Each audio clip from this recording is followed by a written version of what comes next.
Rise up, champions! What's up, everyone?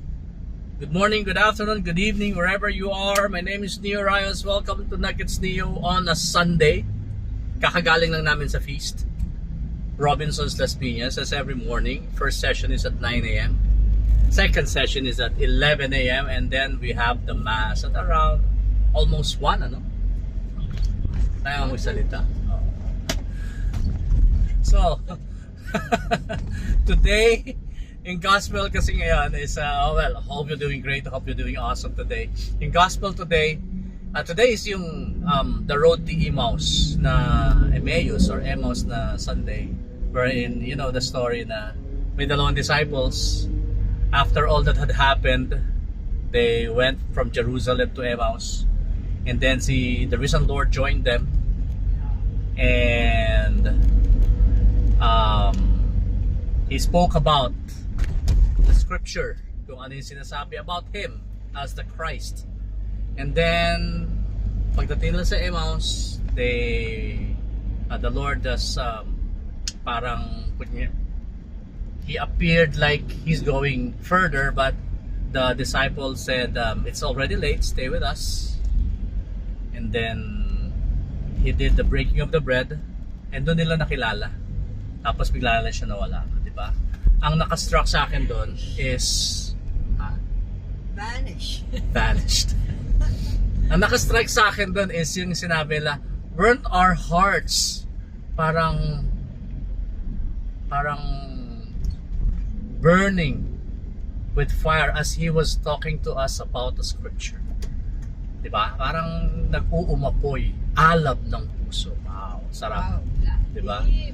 So, and yung sinabi nga ni Father na may times sa atin, while we are going through our journey in life, may mga na-experience tayo, depression, problems, stresses, and most often than not, pag masyado tayo nakafocus sa stress and sa problems natin, nakakalimutan na natin na nandiyan lang si Lord kasama natin. And masyado tayo nakafocus sa stress. So, what we need to do is first, we have to listen to the Word of God. Parang yung sinabi nung mga disciples, diba? Our hearts were burning when He was talking about the scriptures. Okay lang, safe naman tayo kasi stoplight. When He was talking about the scriptures. And then you always refer to the Word of God.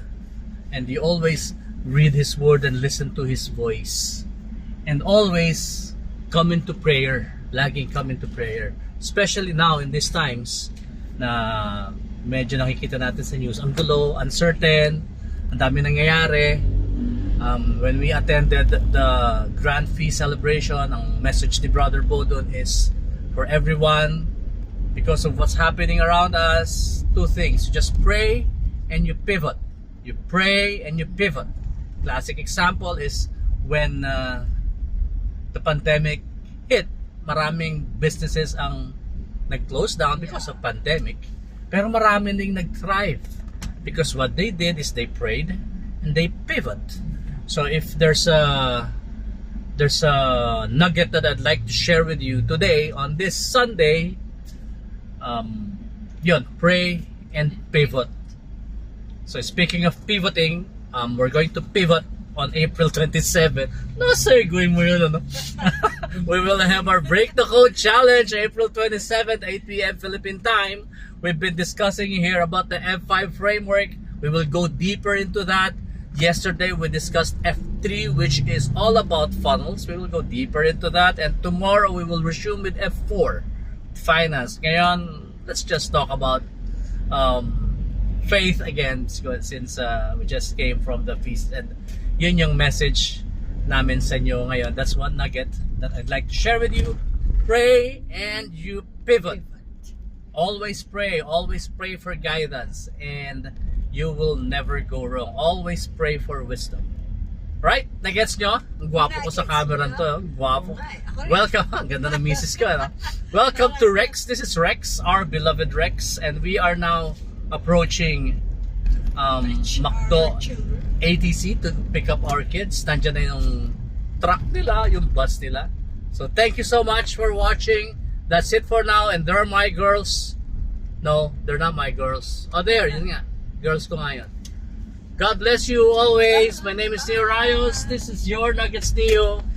So if you know someone who would really resonate, this message would resonate with them, share this to your circles, share this with your friends. Who knows, someone somewhere within your circle would need inspiration.